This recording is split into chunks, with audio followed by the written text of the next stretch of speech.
Salam, hər birinizi xoş gördük. Mən Məmmədzadə Fəridə, IT Brains Akademiyada Bulletin təlimçisi kimi çalışıram. Bugün sizlərlə birlikdə Bulletin təliminin ilkin demo dərsinə baxacağıq. Bu dərsdə biz zərərli faylın ilkin etapda analizini müşahidə edəcəyik. Daha sonra isə Windows əməliyyat sisteminin öz aləti olan Windows Event Viewer-da yaratdığımız faylın loqlarına baxacağıq. Elə isə gəlin başlayaq.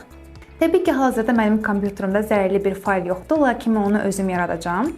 Bunun üçün Notepad.exe-dən istifadə edirəm.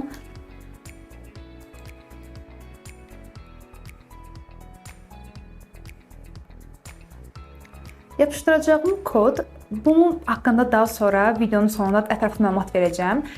Yapışdırdığımız kod əslində burada malicious bir kod deyil, heç bir arxada kompütera zərər verəcək bir əməliyyat yerinə yetirmir. Bəs nəyə görə bu kod antiviruslar tərəfindən zərərli fayl kimi detekt olunur? Bunu daha sonra videonun sonunda ətraflı şəkildə izah edəcəm. Bu kod parçası bir sətr 68 simvoldan ibarət olan bu sətr necə əmələ gəlir və nəyə görə bu zərərli fayl olaraq antiviruslar tərəfindən detekt olunur? Elə isə gəlin kodumuzu yapışdırdıqdan sonra faylımızı saxlayaq.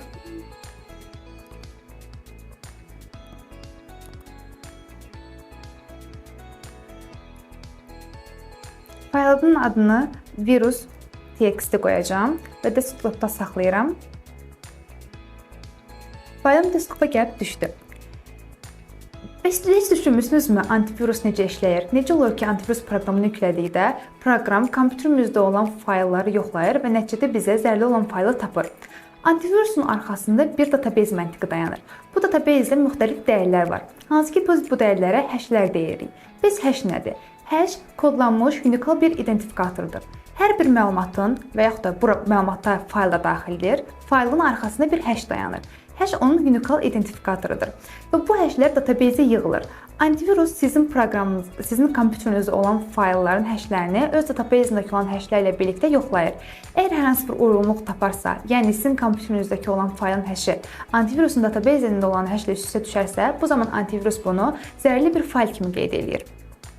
Bəs biz öz kompüterimizdəki olan faylın hashını necə əldə edə bilərik? Bunun üçün PowerShell alətindən istifadə edə bilərik. PowerShell Windows-un daxili, yəni built-in alətidir. Qısa yol olaraq Windows R düyməsini basdıqdan sonra açılan RAM pəncərəmizdə PowerShell yazıb OK düyməsinə basırıq. Nəticədə PowerShell açılır. İlk öncə mən desktop qovluğuma doğru gedirəm. İndi isə əmrimi yazıram.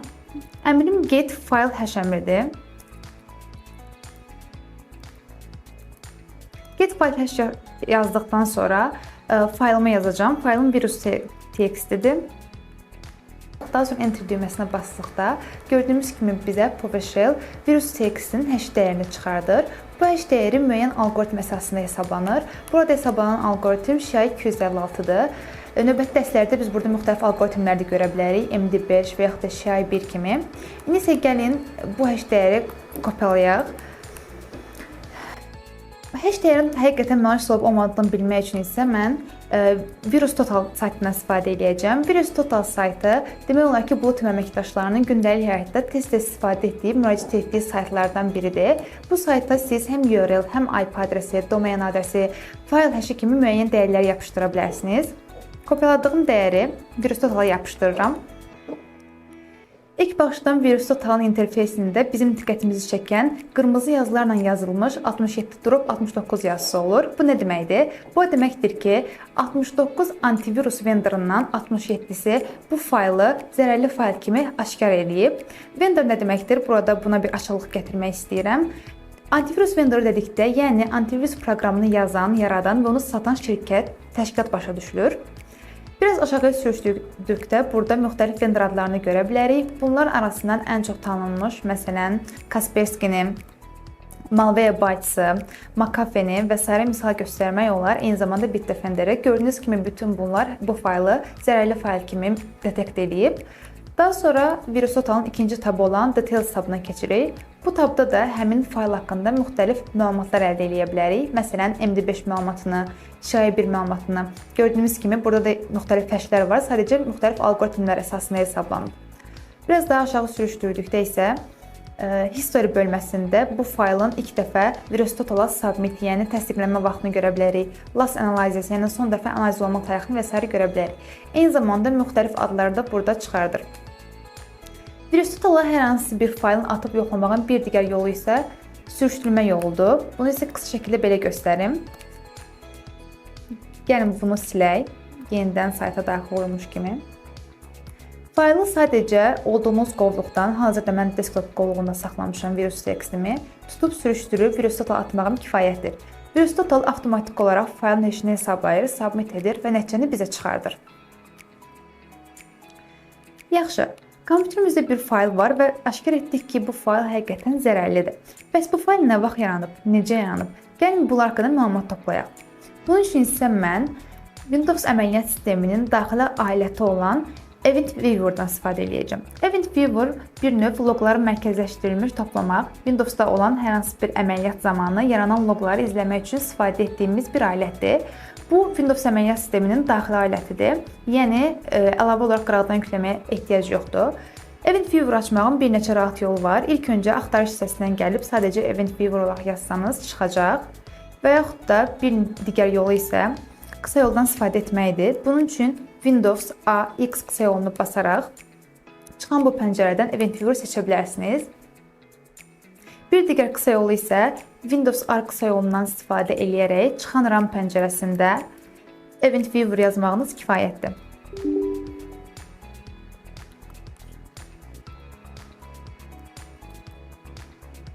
Gördüyünüz kimi Event Viewer açıldı. Event Viewer alətimiz çox sadə interfeysə malikdir. İnterfeys 3 hissəyə bölünür. Sol tərəfdə gördüyümüz ilk öncə loqların kateqoriyaları mövcuddur. Ortada loqların özü görsənir. Sağ pəncərədə isə loqlar üzərində apara biləcəyimiz əməliyyatlar, məsələn, yeni loq faylının yaradılması, mövcud loq faylının üzərində hər hansı bir axtarış əməliyyatının yerinə yetirilməsi və s. Bizim burada axtarış edəcəyimiz loq faylı security loq faylıdır. Windows loqunun içərisinə girdikdə burada bizi 5 əsas loq faylı qarşılayır. Application, Security, Setup, System və Forwarded Events. Hər bir loq kateqoriyası müxtəlif loqlara aid olan məlumatları özündə saxlayır. Məsələn, Application loq faylı kompüterinizə yüklədiyiniz hər hansı bir proqram, Chrome, YouTube, bu kimi proqramlar haqqında olan loqları özündə cəmləşdirir. Windows Log hissəsində Security Log tabını keçid etdikdən sonra sağ tərəfdə müxtəlif əməliyyatlarla qarşılaşıram. Burada məsələn mövcud olan loqu filtrləyə bilərəm, hər hansı bir sözə görə axtarış verə bilərəm və yaxud da yeni bir loq faylını Windows Event Viewer-a import edə bilərəm, yəni daxil edə bilərəm. Gördüyünüz kimi burada bizim loqlarımız bir-bir sıralanıb, lakin hər hansı bir loq faylını, belə deyim daha doğrusu, loq sətrini bütün bu loq sətirləri arasından tapmaq olduqca çətindir və uzun bir prosesdir. Buna görə biz filtrləmə prosesindən istifadə edəcəyik. Lakin filtrləmə prosesinə keçməmişdən öncə nəyə görə filtrləyə biləcəyimizi bilməliyik. Burada əsas məqam event ID-lər haqqında məlumatımızın olmasıdır. Event ID nədir? Hər bir loqa müəyyən bir ID verilib. Növ məsələn, siz öz cihazınıza login olduğunuz zaman 4624 və yaxud da fail login etdiyiniz zaman, yəni uğursuz giriş cəhd etdiyiniz zaman 4625 bu kimi event ID-lər yaranır. Bu event ID-lər tədris prosesi boyunca əzbərlənir və real iş mühitinə də geniş şəkildə istifadə olunur. Hazırda mən fayl yaratdım və bu fayl yaratdığıma görə arxada bir loq yaranıb. Bu loqun event ID-si 4663-dür. Siz istəsəniz bunu internetdə də axtarış edə bilərsiniz. Filter current log qisminə gəlib all events ID-dən spesifik olaraq 4663 event ID-yə malik olan loqları görmək üçün sıralayıram. Ok düyməsini basıram və gördüyünüz kimi qarşımda çoxlu loqlar çıxır. Bəs bu loqlar arasından da yenə də öz yaratdığım loqu tapmaq istəyirəm. Buna görə find düyməsindən istifadə edəcəm. Find bizə hər hansı bir sözə görə axtarış etməyimizə imkan verir. Yaratdığım faylın adı virus.txt olduğundan virus.txt yazıb next düyməsinə basıram və log faylım içərisindən lazım loqu çıxardıram. Gördüyünüz kimi burada bir neçə məlumatlar var. Bunları nəzərə salaq. İlk öncə kompüter haqqında müəyyən məlumatları bizə verir. Məsələn, account name, account domaini və s. Məsələn, burada biz Orxanın kompüterin olduğunu görə bilərik və kompüter IIT Brains Akademiya domenindədir. Faylımın yarandığı PES-i görürəm, yəni yolunu. C Users IT Brains Academy Desktop virus texti, yəni Users qovluğunun içərisində, IT Brains Academy qovluğunun içərisində desktop qovluğunda virus text adlı bir faylı yaranıb.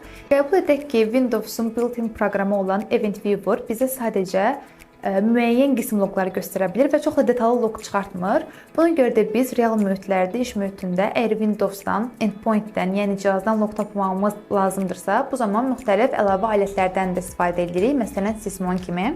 Bu gün biz nə etdik? Zərərli bir fayl yaratdıq. Daha sonra bu zərərli faylın hashini çıxartdıq.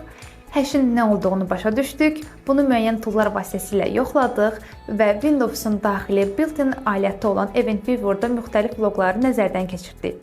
İndi isə videonun başlanğıcında dediyim bu bir sətirlik kod haqqında məlumat vermək istəyirəm. Bu əslində iCar-dır. iCar nədir? Gəlin birlikdə sizinlə internetdə araşdırma edək. iCar bildiyimiz bizim antivirus proqramlarını test etmək üçün yaratdığımız bir test faylıdır. Belə düşünün. Düşünün ki, siz bir yanğın söndürmə sistemi qurmusunuz və indi bunu test etməlisiniz. Hər halda bu sistemi test etmək üçün bütün bir binanı yandırmazsınız, elə deyilmi? Sizin üçün kiçik bir tüstü lazımdır ki, bu siqnalizasiya sistemini işə salasınız. Bir növ bizim də rəqəmsal tüstümüz iCar faylımızdır.